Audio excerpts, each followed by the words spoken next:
La temática general del concurso de delitos sirve sencillamente para contar delitos. En ocasiones el autor lleva a cabo una sola conducta que encuadra en más de un tipo penal, y en otros ese múltiple encuadre típico aparece como consecuencia de varias acciones independientes que fueron llevadas a cabo por el autor. Entonces, la problemática general del concurso nos lleva a la determinación de la unidad o la pluralidad delictiva. Dentro de los casos de unidad delictiva vamos a encontrar tres supuestos: el denominado concurso aparente, el concurso ideal y el delito continuado. La pluralidad delictiva, por su parte, determina la existencia de un concurso real. Solamente tenemos una hipótesis cuando hablamos de pluralidad de hechos en los términos de los artículos 54 y 55. Para comprender un poco mejor esta problemática, vamos a partir de dos ejemplos. En el primer caso, el sujeto X increpa al sujeto Y, pronunciando una catarata de insultos, una sarta de insultos y agravios, diciéndole que es un sinvergüenza, un inepto y un mequetrefe. ¿Cuántas injurias del artículo 110 del Código Penal cometió el sujeto X? ¿Cometió solamente una o cometió tres injurias por haber pronunciado tres insultos o tres agravios? En el segundo caso, el sujeto X le propina una golpiza a su enemigo Y, asestándole, por ejemplo, 10 golpes de puño que le causaron lesiones del artículo 89 del Código Penal, lesiones leves, le causaron 10 hematomas, 10 moretones. Entonces, ¿cuántas lesiones cometió X? ¿Cometió una o cometió 10?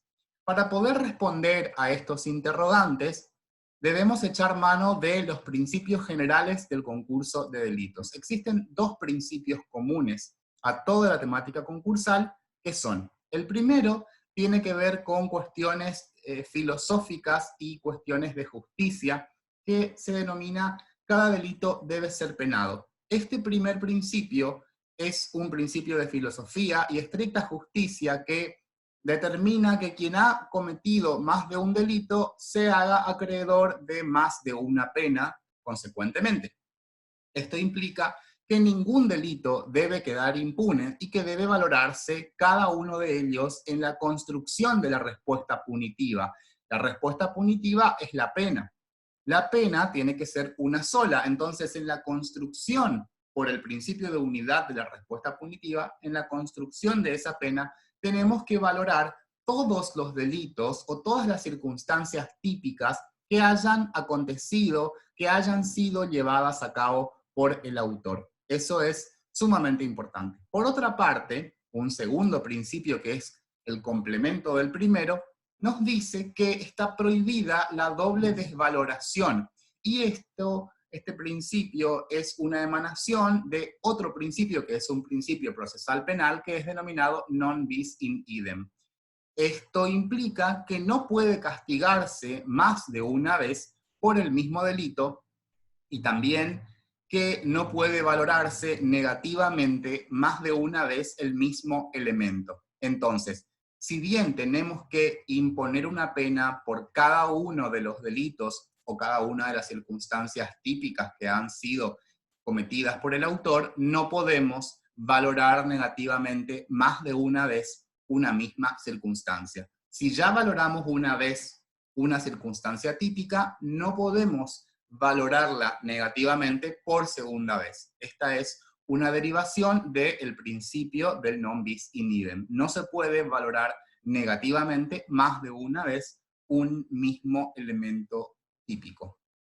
Ahora, la cuestión que estamos analizando, unidad o pluralidad delictiva, nuestro Código Penal utiliza dentro de la terminología de los artículos 54 y 55, la expresión hecho. Así, por ejemplo, en el artículo 54, el legislador dice: cuando un hecho cayere bajo más de una sanción penal, un hecho que cayere bajo más de una sanción penal, y en el artículo 55 dice: cuando concurrieren varios hechos independientes. Con lo cual, para determinar la unidad o pluralidad delictiva tenemos que interpretar qué quiere decir la voz hecho, la palabra hecho, el vocablo hecho en nuestro Código Penal de los artículos 54 y 55. ¿A qué está referido? Y en ese sentido, el código no ha sido muy claro, entonces existen distintas doctrinas en torno al concepto de unidad de hecho. Respecto de estas doctrinas, vamos a encontrarnos en primer lugar con la teoría que postula que unidad de hecho quiere decir unidad de resultados. Un sector doctrinario asimila la voz hecho, empleada por el Código Penal en los artículos 54 y 55, con resultado. Eso quiere decir la voz hecho para esta primera posición. Lo que quiere decir que existirán en un caso concreto tantos hechos como resultados hayan sido alcanzados por el autor. Por ejemplo, si una persona arroja una granada de mano a un restaurante y producto de la explosión mueren 50 comensales, entonces esta posición va a entender que el autor ha cometido 50 hechos distintos, 50 hechos diferentes, porque lo que tiene en cuenta es la cantidad de resultados. Tenemos que contar cuántos resultados ha causado el autor en el mundo exterior, y a partir de ahí vamos a llegar a la consecuencia de si estamos ante un solo hecho o si estamos ante varios hechos diferentes. A esta posición se le critica el hecho de que el reproche penal recae sobre conductas, no sobre resultados, y además esta visión resultadista nos traería problemas serios en el ámbito de la tentativa. Si ahora el autor arrojase la granada a los 50 comensales, pero la granada no explota por un defecto del artefacto, un defecto del mecanismo que era desconocido por el autor, entonces no tenemos resultados por contabilizar, y a partir de allí vamos a encontrarnos con el problema nuevamente de cuántas acciones llevó a cabo, cuántos hechos fueron llevados a cabo por el autor. Ahora, la segunda posición que vamos a encontrar en la doctrina sostiene, por el contrario, que la voz hecho, el vocablo hecho, se identifica con el concepto de comportamiento o conducta. Ahora bien, dentro de esta doctrina es conveniente llevar a cabo algunas precisiones. Esta posición prescinde de los resultados alcanzados por el autor, no le interesa el resultado, sino que más bien le importa los comportamientos que han sido llevados a cabo por el autor. Para ello tenemos distintos criterios. El primero de ellos es el denominado unidad natural de acción. Respecto de la unidad natural de acción, se sostiene que un único movimiento corporal, cuando un único movimiento corporal lleva a la realización de más de un tipo penal, vamos a estar ante un supuesto de unidad natural de acción. Por ejemplo, el sujeto A dispara contra el sujeto B que se encontraba leyendo en una cafetería. Este disparo, el sujeto A está fuera de la cafetería, y cuando efectúa el disparo, el proyectil destruye la vidriera del local, destruye la vidriera de la cafetería, y además, luego de ello, el proyectil impacta contra el cuerpo de la víctima, que muere en el acto. El sujeto B muere en el acto. En este caso vamos a encontrarnos con que una sola conducta, un solo movimiento corporal, llevó a la realización de más de un tipo penal. Por una parte, el tipo penal de daños a la propiedad del artículo 183 por la destrucción de la vidriera, y por otra parte el homicidio por la muerte del sujeto B. Aquí vamos a encontrarnos con el concepto de unidad natural porque es un único movimiento corporal, un único disparo que llevó a cabo la realización de más de un tipo penal. Ahora bien, el criterio del movimiento corporal es insuficiente para poder explicar los casos de unidad de acción, porque también existen otros supuestos en los cuales, si bien hay varios movimientos corporales, todos esos movimientos corporales están unidos por exigencia del tipo penal.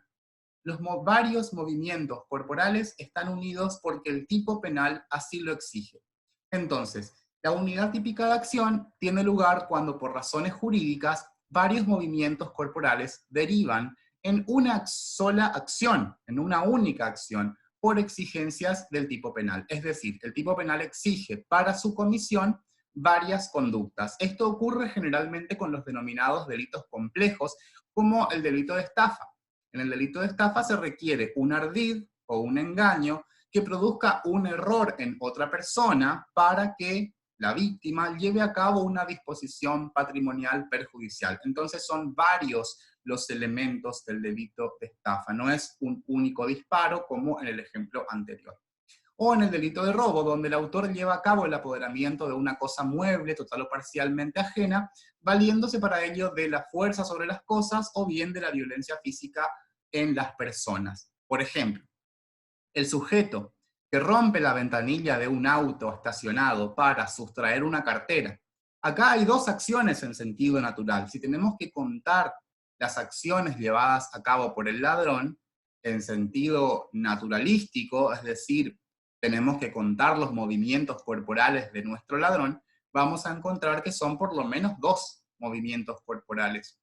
Uno para romper la ventanilla del auto y otro para sustraer la cartera que allí se encontraba. Entonces, en sentido natural, acá hay dos acciones. Pero a los efectos típicos tenemos que valorarla como una sola acción. ¿Por qué? Porque el tipo penal de robo así lo exige expresamente. El tipo penal de robo dice el que se apoderara ilegítimamente de una cosa mueble, total o parcialmente ajena, con fuerza sobre las cosas. Entonces acá nos encontramos con el concepto jurídico, un concepto típico de unidad de acción, que no está vinculado solamente con el movimiento corporal, con la cantidad de movimientos corporales. Además, hay otro factor que debe tenerse en cuenta respecto de los casos de unidad de decisión criminal. En los casos de unidad de decisión criminal, existe una pluralidad de acciones homogéneas, es decir, varias acciones que son semejantes entre sí, en un contexto temporal y espacial estrecho, con una única determinación criminal. Los ejemplos que vimos al inicio, el rosario de insultos llevado a cabo en el mismo contexto, la paliza que propina el autor a otro que sufre varios hematomas, son todos supuestos de unidad de acción por unidad de determinación criminal. La decisión criminal es la misma, injuriar en un caso, lesionar en el otro. Es por eso, es por este motivo, que vamos a unir todos esos movimientos corporales por la decisión criminal del autor. Algunos autores se refieren a este caso como unidad de factor final, porque entienden que la decisión, la determinación criminal es lo que une a todos esos movimientos corporales. El autor que da una paliza a otro en realidad está cometiendo un solo delito de lesiones. También representa unidad de acción la conducta de quien para robar va limando los barrotes de una ventana durante varios días. Cada día va limando un poco más los barrotes hasta que, por ejemplo, al tercer o cuarto día, logra vencer los barrotes y puede ingresar a robar al lugar. Acá no vamos a entender que son varios hechos independientes, más allá de que son movimientos corporales que se van realizando en el tiempo. Todos los días se va limando un poco más el barrote de una ventana. Son muchos movimientos corporales y además en varios días. Sin embargo, no son hechos independientes, sino que están unidos por la decisión criminal del autor. Corresponde aplicar en esos casos la única pena de un único delito de robo. No son varios hechos independientes en los términos del artículo 55, sino que vamos a encontrarnos con un caso de unidad de acción. Ahora que ya sabemos cómo determinar los casos de unidad de acción, comencemos a ver cada una de las hipótesis que pueden presentarse en el ámbito del concurso de delitos, que como ya vimos son el concurso aparente, el concurso ideal, el delito continuado y el concurso real. El concurso aparente de tipos penales no tiene una regulación expresa en el Código Penal, no hay un artículo que lo regule, sino que surge de los principios que tienden a lograr una interpretación racional de la ley penal. Entonces, la problemática del concurso aparente o el concurso de leyes se vincula con la interpretación de la ley penal. Tiene lugar el concurso aparente cuando, respecto de una misma conducta, existen varios o múltiples tipos penales en disputa, en una pelea, por aprehender todos los elementos de esa acción. Tenemos una acción delictiva y respecto de esa acción delictiva confluyen varios tipos penales que se disputan su aplicación. Cada uno va a decir, yo soy aplicable, y ahí tenemos que ver cuál de ellos es el tipo penal que tenemos que aplicar. Recibe esta denominación concurso aparente porque el múltiple encuadre típico lo es solo en apariencia, ya que existe un solo tipo penal que contiene dentro de sí todos los elementos de la acción típica. ¿Qué quiere decir esto? Que con un solo tipo penal ya es suficiente para juzgar la conducta del autor.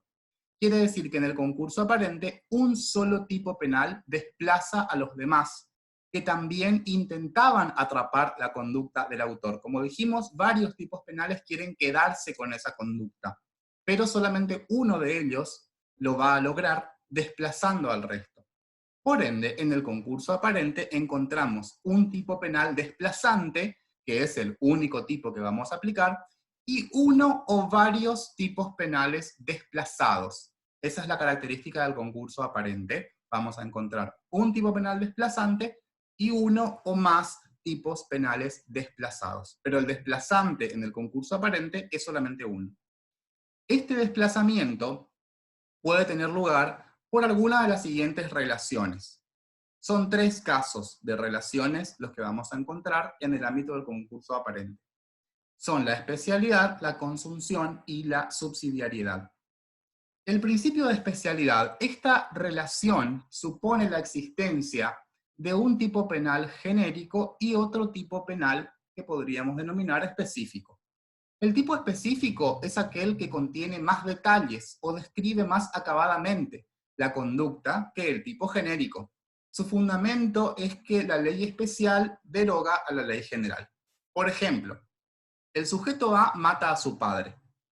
El sujeto que mata a su padre está cometiendo, por una parte, un homicidio simple. Mató a otro, claro. Pero también hay otro tipo penal que va a querer aprehender los elementos de esa conducta, que es el denominado homicidio agravado por el vínculo, que es el homicidio que está tipificado en el artículo 80, inciso primero.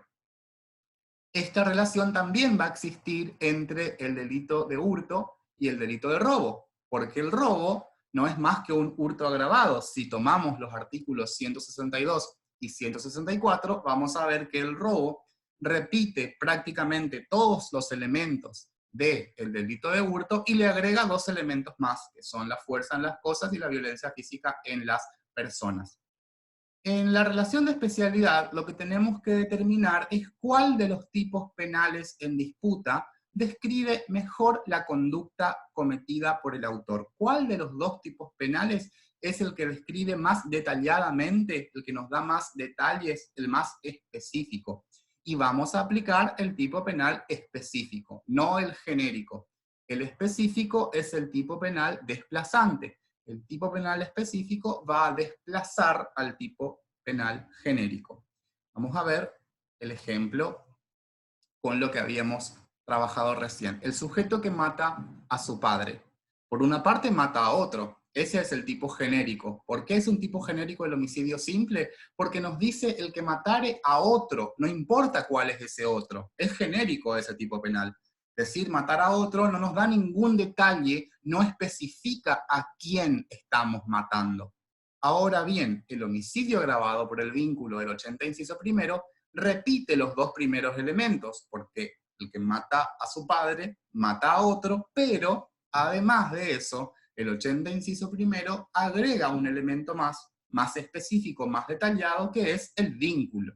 Entonces, acá parece que hay un concurso. Aparentemente hay que aplicar los 2, pero no. Solamente con el homicidio agravado por el vínculo ya es suficiente para juzgar la conducta del autor. ¿Por qué? Porque en ese tipo penal ya encontramos todos los elementos de la conducta del sujeto que mató a otro que además es su padre.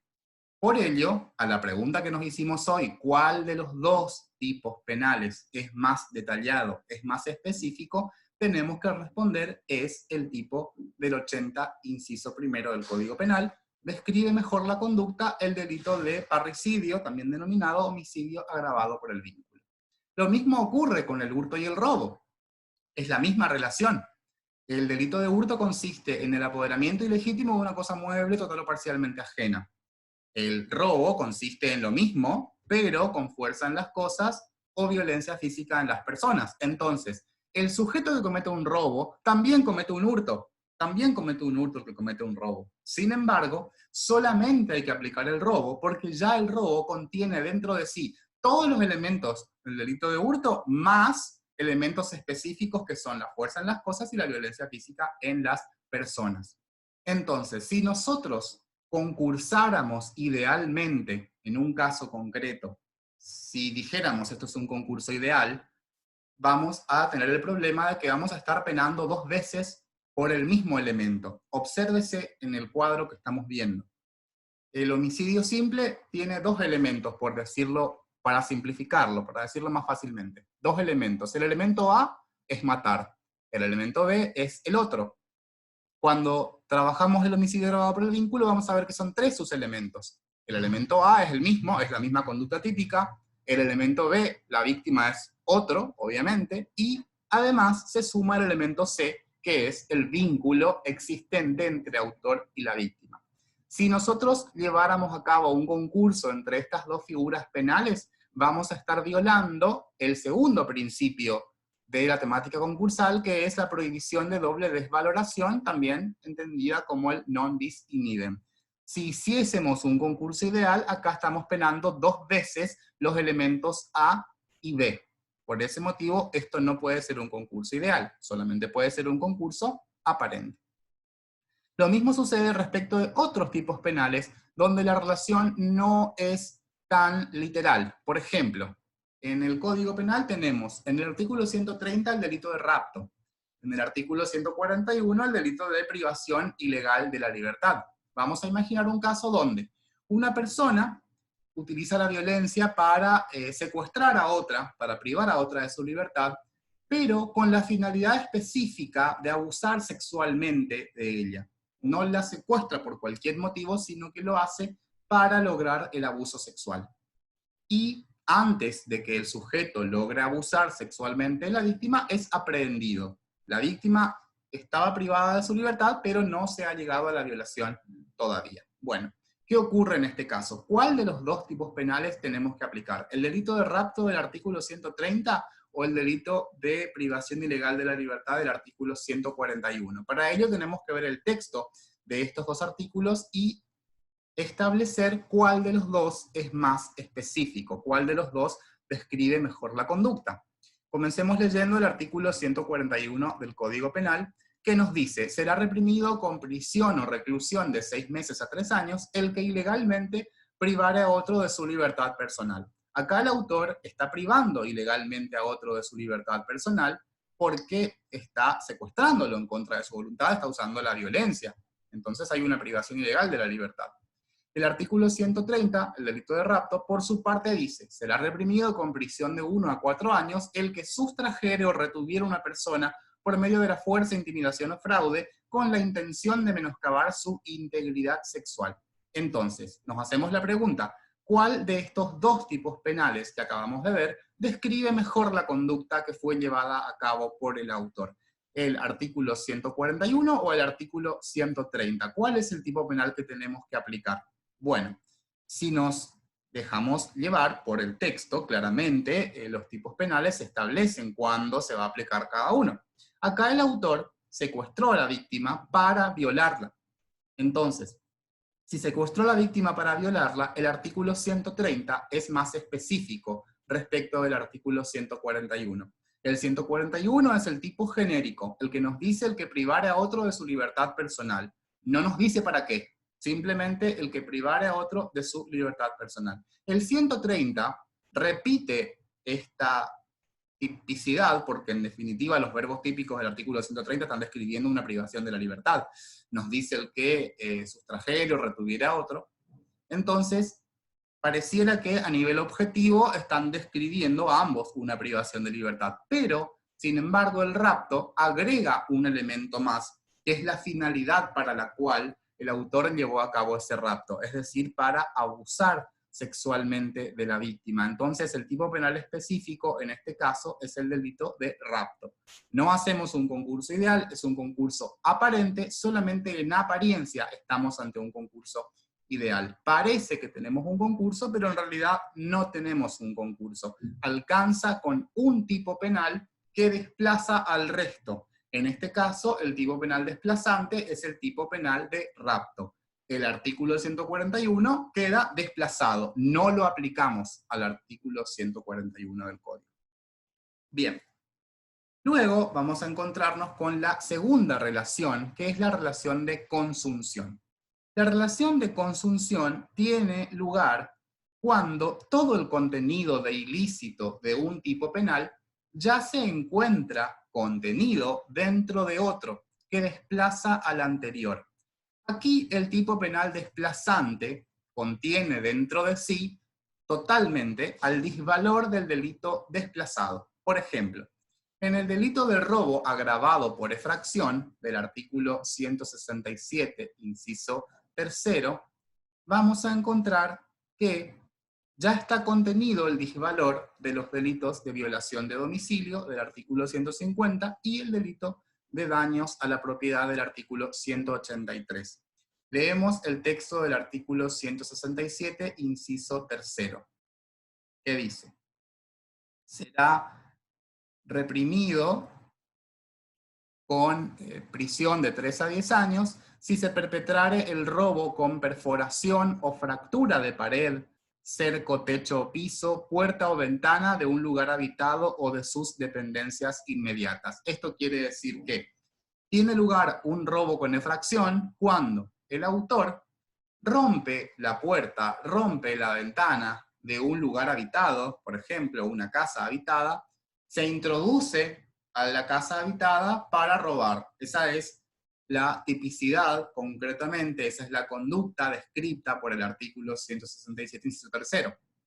Este artículo exige que el autor perfore o fracture una cosa. Y el hecho de perforar o fracturar una cosa también está cometiendo un daño a la propiedad. Entonces, parece que hay un concurso con el artículo 183, que dice: será reprimido con prisión de 15 días a un año el que destruyere, inutilizare, hiciere desaparecer o de cualquier modo dañare una cosa mueble o inmueble o un animal total o parcialmente ajeno. Eso es lo que dice el artículo 183.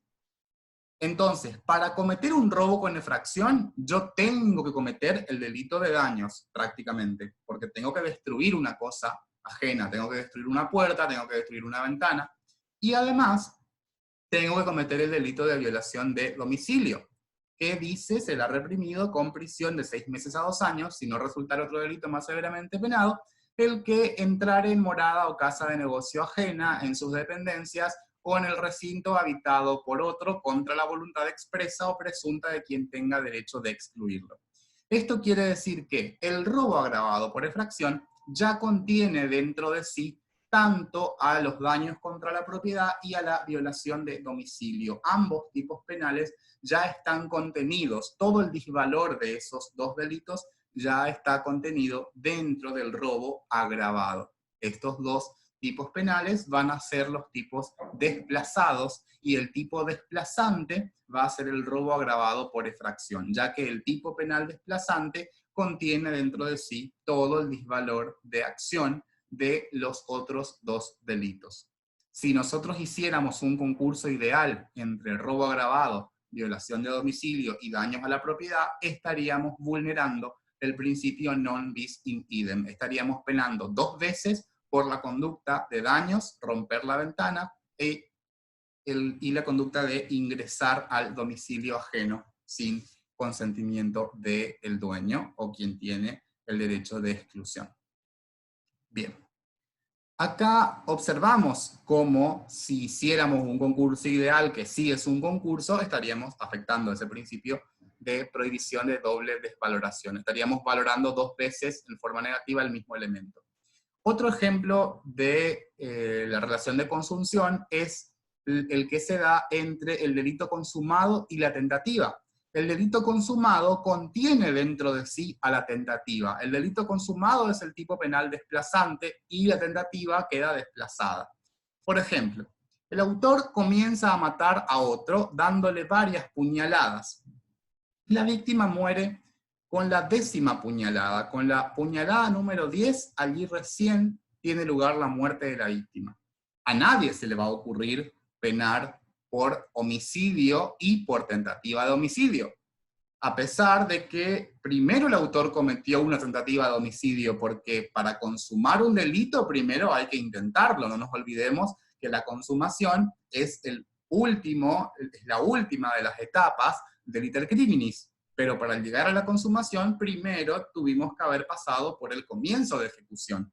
¿Por qué no se le ocurriría a nadie decir, este sujeto que mató a otro tiene que responder por tentativa de homicidio en concurso ideal con homicidio consumado, a pesar de que primero cometió tentativa de homicidio, porque el delito consumado ya contiene dentro de sí todo el disvalor de la tentativa? Ya en la consumación está contenida también la tentativa. Ese es el motivo por el cual no hacemos un concurso ideal entre tentativa y el delito consumado, y se desplaza la tentativa por el delito consumado. Otros casos de relación de consunción se da en el ámbito de los denominados hechos posteriores copenados. En este supuesto vamos a encontrar dos acciones del autor. Una primera acción típica seguida de una acción posterior cuyo disvalor ya está contenido dentro de la primera. En el hecho posterior copenado necesitamos dos acciones, una primera acción, luego una segunda. Esa segunda acción no va a ser una acción considerada independiente, sino que ya todo el disvalor de la segunda conducta va a estar contenido dentro de la primera. Por ejemplo, el autor que hurta un celular y luego lo arroja al río. Dentro de esta conducta vamos a ver acá dos acciones. Tenemos una primera acción típica del delito de hurto, seguida de una segunda acción típica ya de daños. El delito de daños, que también consiste en hacer desaparecer una cosa ajena, en este caso sería arrojar el celular al río, estaría destruyendo la disponibilidad. Ya ahora la cosa ha desaparecido para su dueño.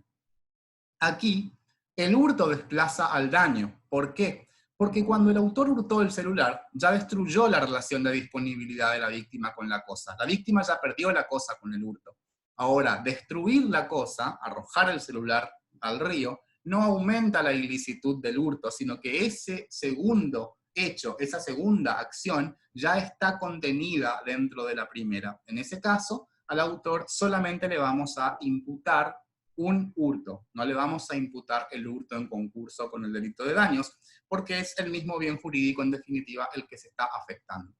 Además, otros autores identifican dentro de la relación de consunción el denominado hecho típico acompañante.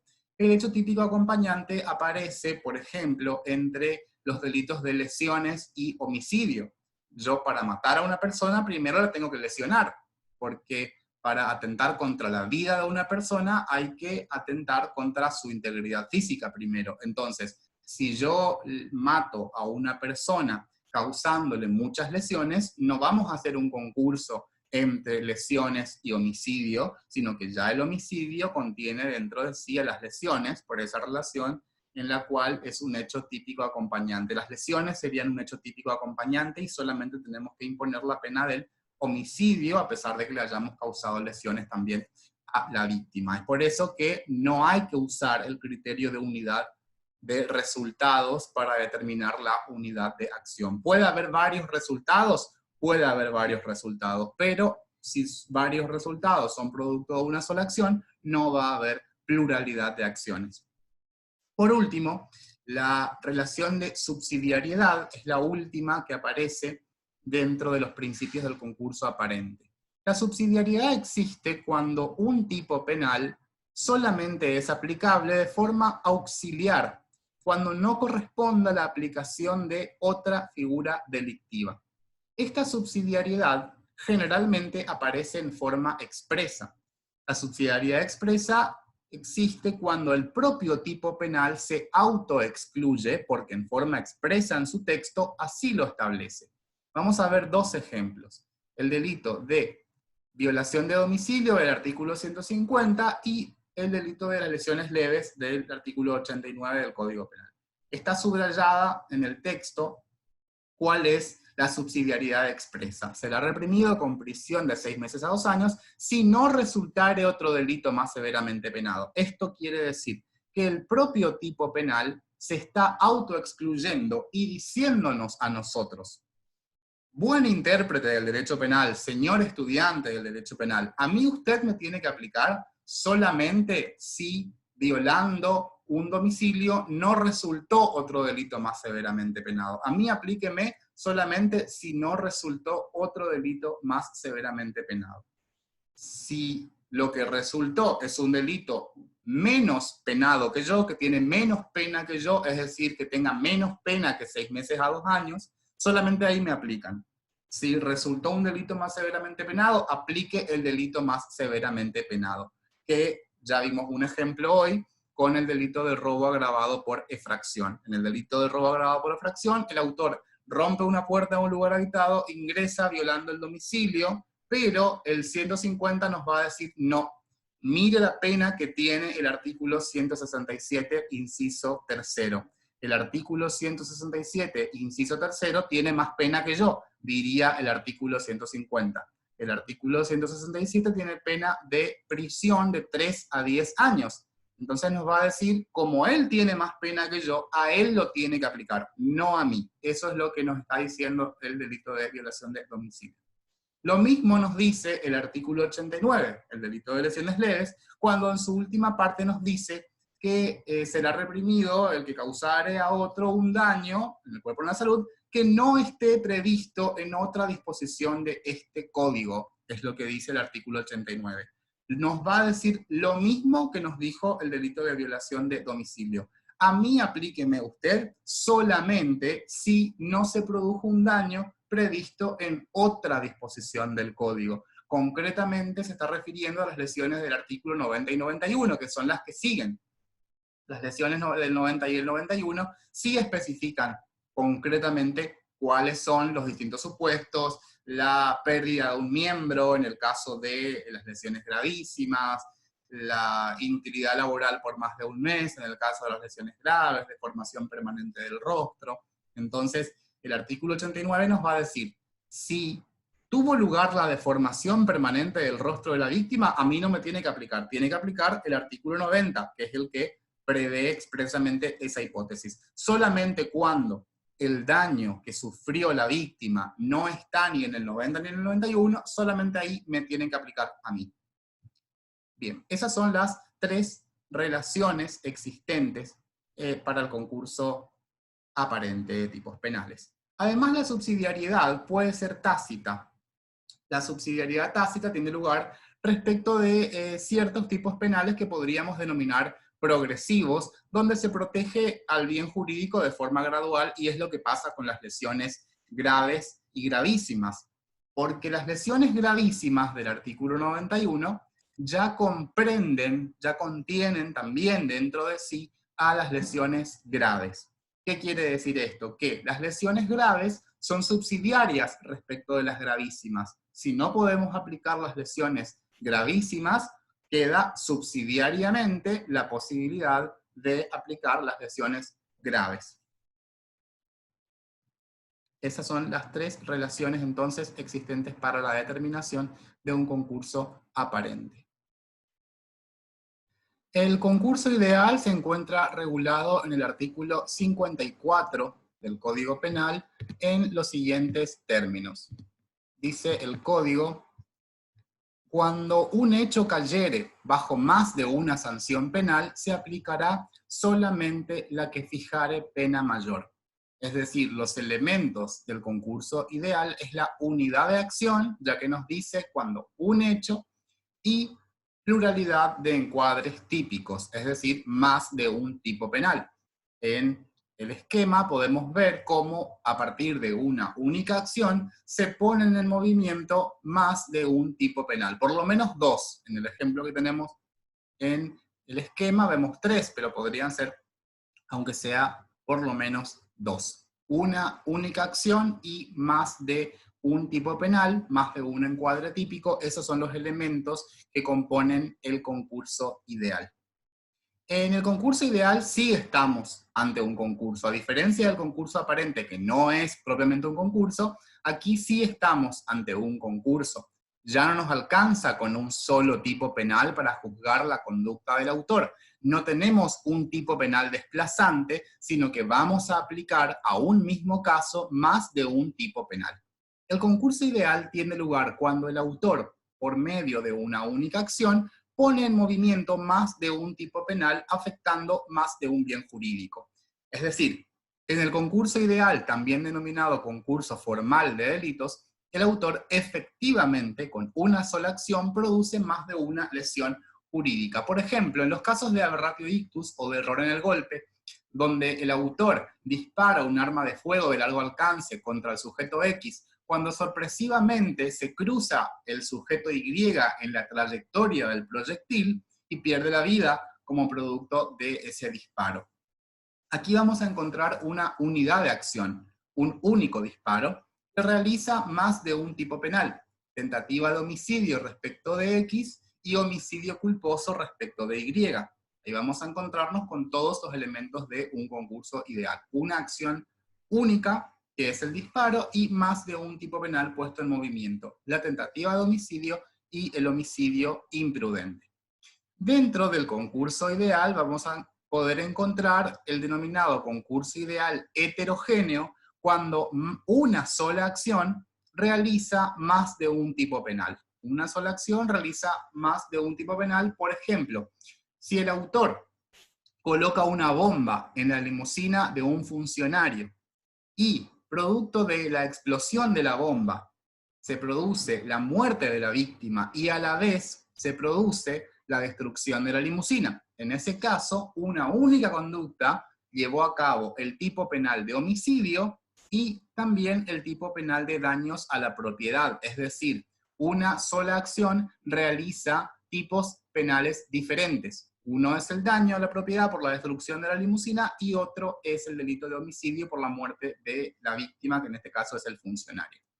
También puede aparecer el concurso ideal homogéneo, cuando una acción única lleva a cabo, realiza más de una vez el mismo tipo penal. Una única acción realiza más de una vez el mismo tipo penal. Por ejemplo, el autor coloca una bomba en una reunión de personas, causando la muerte de 10 personas, que es el máximo permitido para reuniones sociales en tiempos de COVID-19. Aquí, una misma conducta realizó 10 veces el tipo penal de homicidio, es decir, se llevó a cabo 10 veces el mismo tipo penal, que es el homicidio. Por eso acá el concurso ideal es homogéneo, a diferencia del caso anterior, donde se pusieron en movimiento tipos penales distintos, daños y homicidio. Acá solamente se pusieron en movimiento los tipos penales de homicidio, pero es una sola acción que lleva a cabo 10 veces el mismo tipo penal.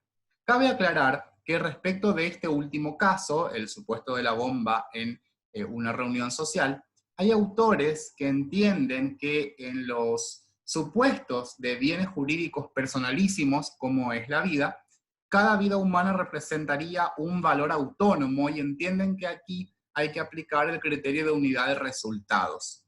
Conforme a este sector de la doctrina, se entendería que aquí habría un concurso real, por entender que concurren varios hechos. Hay un sector de la doctrina que dice, si el bien jurídico que se afecta es la vida es un bien jurídico personalísimo, entonces habría que contar ahí sí los resultados. Ahí tenemos que contar cuántos resultados de muerte tuvieron lugar para poder decir cuántas acciones se llevaron a cabo. Sin embargo, esta es una posición dentro de tantas otras, esta es una posición que entiende que en esos casos habría un concurso real. Mayoritariamente se entendería que esta es una acción única, esta es una única conducta, porque con un solo comportamiento, que sería llevar a cabo la explosión de la bomba, se está cometiendo más de un tipo penal, que en este caso sería un concurso ideal homogéneo, porque se realiza más de una vez el mismo tipo penal, pero con la misma acción, una sola acción que realiza el mismo tipo penal más de una vez. El concurso real aparece en el artículo 55 del Código Penal que nos dice cuando concurrieren varios hechos independientes reprimidos con una misma especie de pena, la pena aplicable al reo tendrá como mínimo el mínimo mayor y como máximo la suma aritmética de las penas máximas correspondientes a los diversos hechos. Sin embargo, esta suma no podrá exceder de 50 años de reclusión o prisión. Esos son los términos en los cuales el Código Penal regula el denominado concurso real. Esta clase de concurso, el concurso real, también denominado concurso material, tiene lugar cuando una pluralidad de acciones independientes entre sí llevan a cabo más de un tipo penal. Llegamos a la conclusión de que existe pluralidad de hechos por vía de exclusión. Es decir, cuando no exista unidad de acción, habrá pluralidad de acción. Lo primero que tenemos que hacer es corroborar si no estamos ante un caso de unidad de acción. Si no están presentes los casos de unidad de acción, entonces vamos a llegar a la conclusión de que tenemos varios hechos independientes. Por ende, en los casos concretos, cuando hacemos el análisis de los casos, primero debemos analizar si existe algún supuesto de unidad de acción. Primero analizamos eso. Luego vamos a verificar que no estemos ante un concurso aparente, porque ahí solamente parece que hay un concurso. Si solamente parece que hay un concurso, quiere decir que solamente se aplica a un tipo penal que desplaza al resto. Si no estamos ante un concurso aparente, tenemos que ver ahora si no estamos ante un concurso ideal. En el concurso ideal ya vamos a aplicar más de un tipo penal, pero producto de una sola acción. Si tampoco tenemos un concurso ideal, entonces posiblemente estemos ante un caso de varias acciones independientes, ya que descartamos que estas acciones estén unidas natural o típicamente. Dentro del concurso real vamos a encontrar dos supuestos, el concurso real autónomo y el heterónomo. El concurso real autónomo aparece cuando varias acciones llevan a cabo el mismo tipo penal. Por ejemplo, el sujeto A mató el lunes a B y el martes a C. Acá tenemos un concurso real autónomo porque se está llevando a cabo más de una vez el mismo tipo penal. Tenemos que hacer un concurso real entre el homicidio de B y el homicidio de C. A va a responder por dos homicidios en concurso real. El concurso real heterónomo aparece cuando varias acciones causan la realización de distintos tipos penales.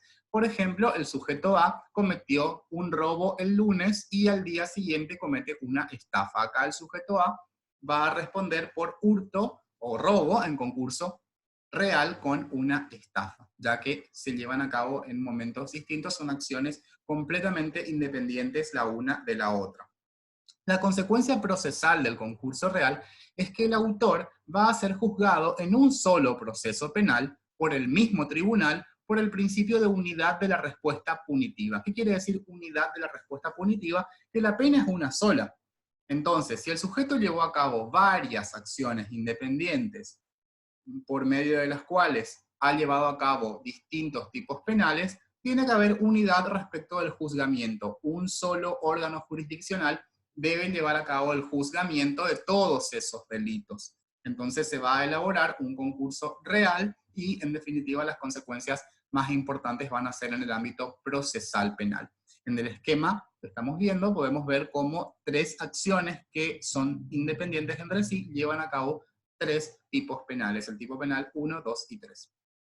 Ahora, el hecho de que tengamos varias acciones no quiere decir automáticamente que estemos ante un concurso real. Si tenemos varias acciones, todavía hay que descartar una última posibilidad, que es la del denominado delito continuado, que la doctrina también denomina concurso real aparente. ¿Por qué se denomina concurso real aparente? Porque parece que hay un concurso real, por el mismo motivo por el cual el concurso aparente se llama así. El concurso real aparente o delito continuado parece un concurso real, pero en realidad no lo es. Es un fenómeno que tenemos que explicar. El delito continuado, también vamos a encontrar en el ámbito del delito continuado varias acciones. Sin embargo, si bien hay varias acciones, si bien hay pluralidad de actos, estos actos están unidos jurídicamente. La unión no es natural, ni tampoco es típica, sino que es una unión jurídica. Están unidos jurídicamente por lo que se denomina conexión de continuidad delictiva. Estos actos que parecen independientes, en realidad están unidos por una conexión que se llama continuidad delictiva. Los hechos individuales deben haber realizado el mismo tipo básico o tipos semejantes y haber lesionado el mismo bien jurídico. El delito continuado en realidad no tiene una regulación legal, tampoco lo vamos a encontrar en el Código Penal, como el concurso aparente, porque su origen es jurisprudencial.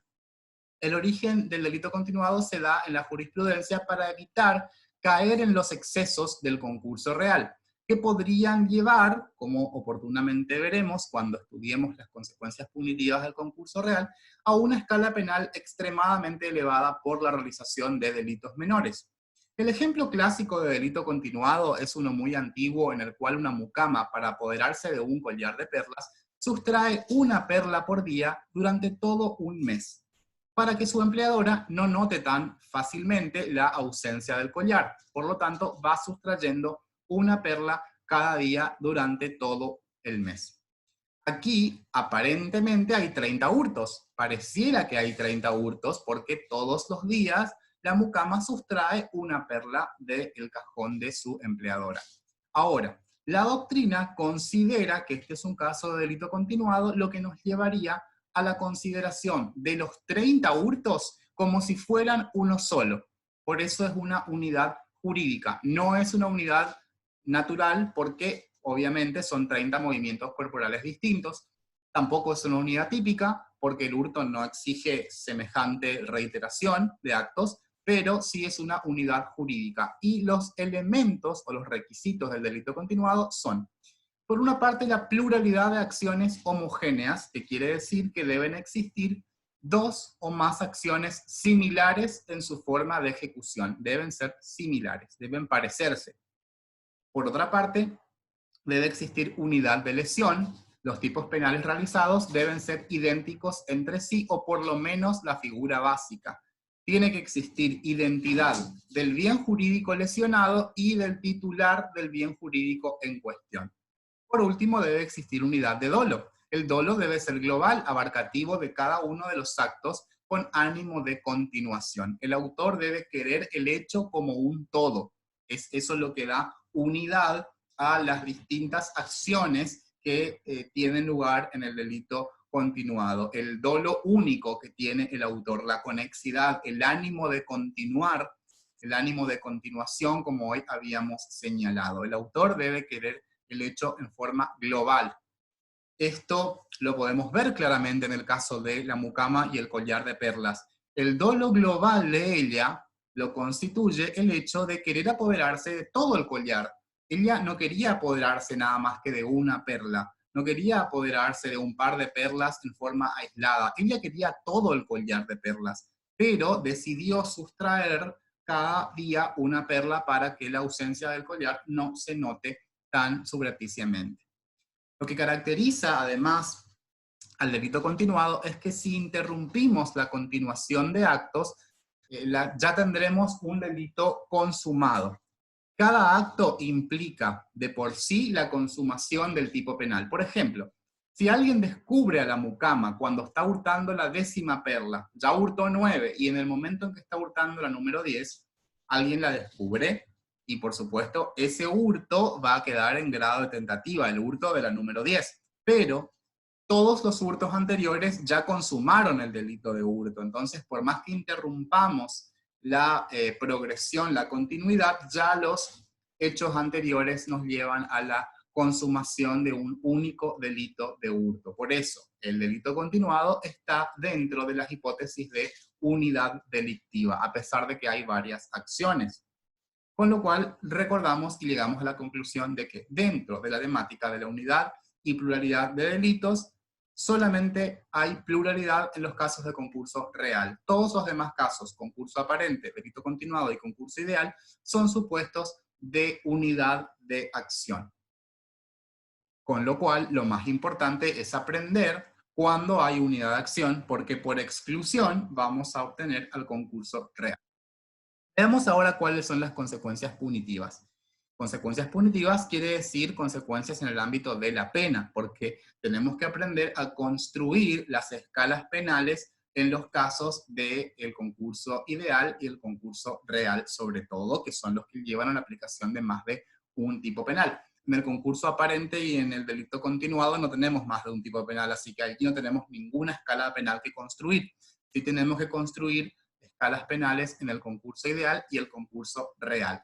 ¿Qué es una escala penal? Es la indicación del monto de la pena que encontramos en los distintos delitos. Por ejemplo, en el delito de homicidio simple del artículo 79, el monto de pena es de 8 a 25 años y la especie de pena es la prisión.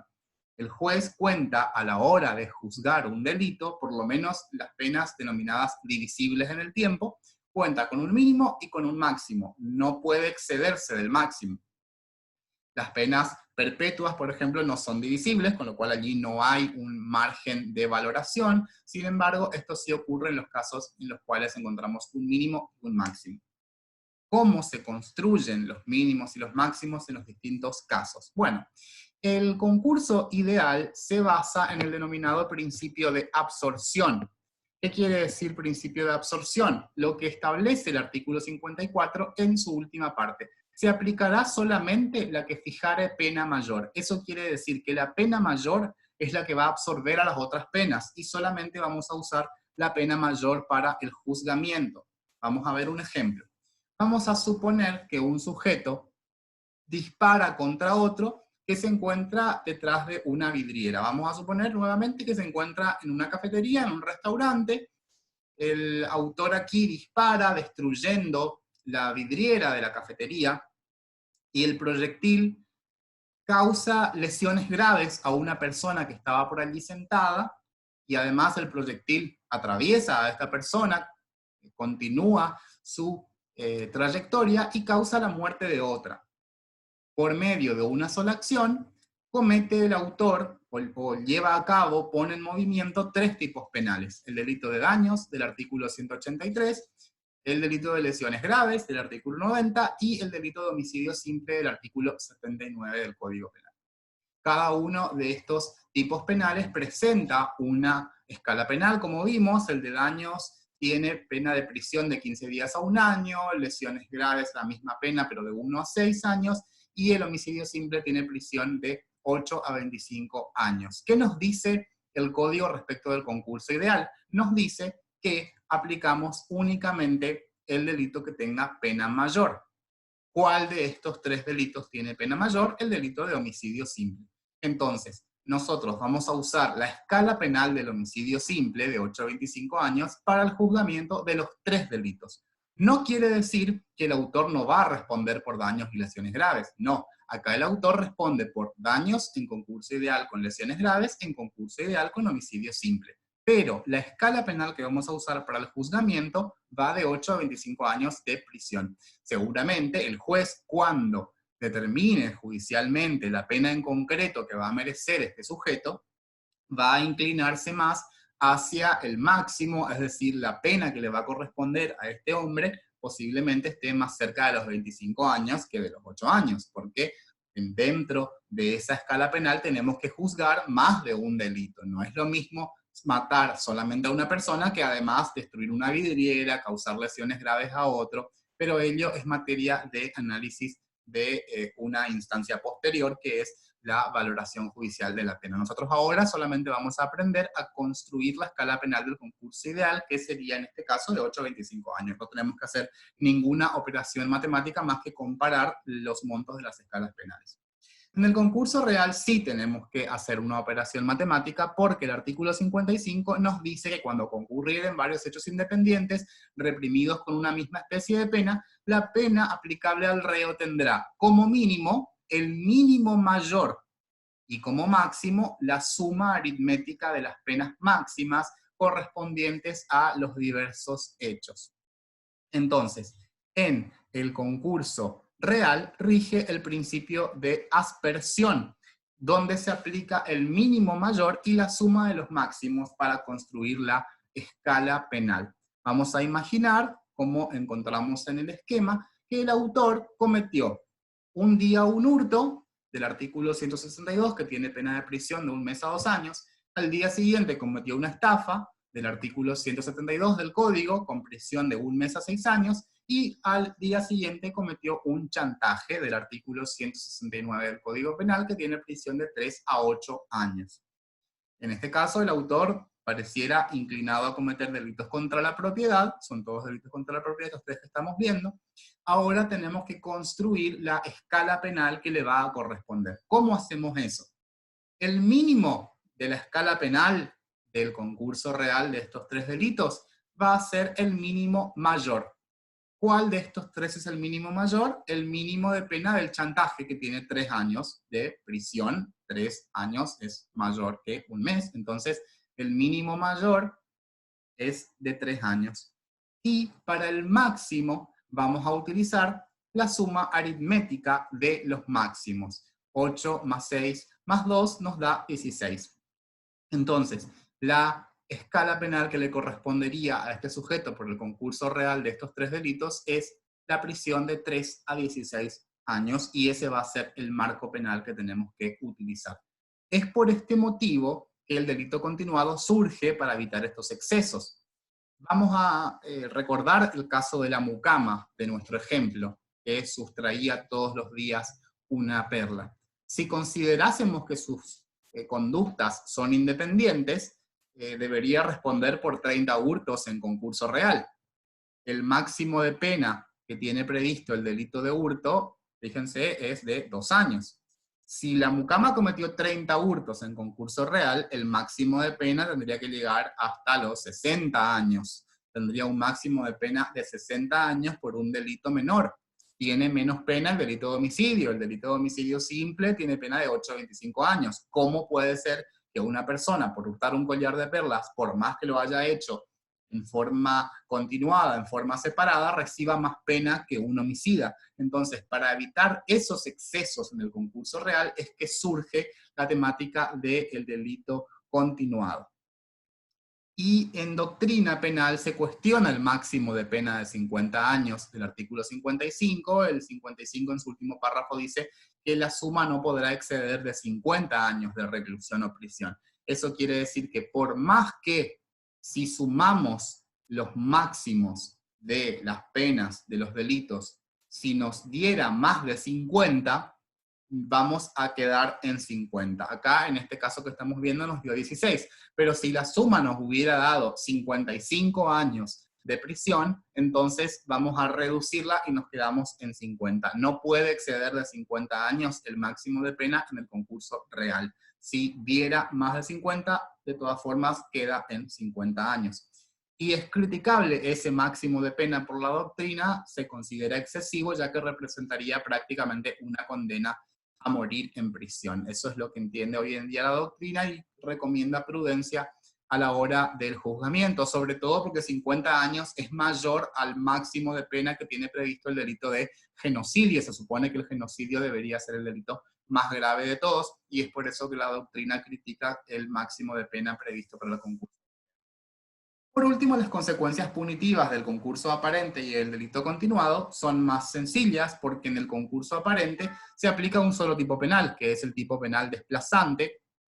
Aquí la consecuencia es que solamente se aplica uno de ellos por alguna de las relaciones que vimos, especialidad, consunción o subsidiariedad, que no necesariamente será el que tenga la pena más grave. Eso solamente se aplica para el concurso ideal. En el concurso aparente no nos importa cuál tiene la pena más grave, lo que nos interesa es la relación por la cual un tipo penal desplaza al resto. Entonces no hay ninguna escala penal que construir, en realidad solamente se aplica un tipo penal, y lo mismo ocurre con el delito continuado.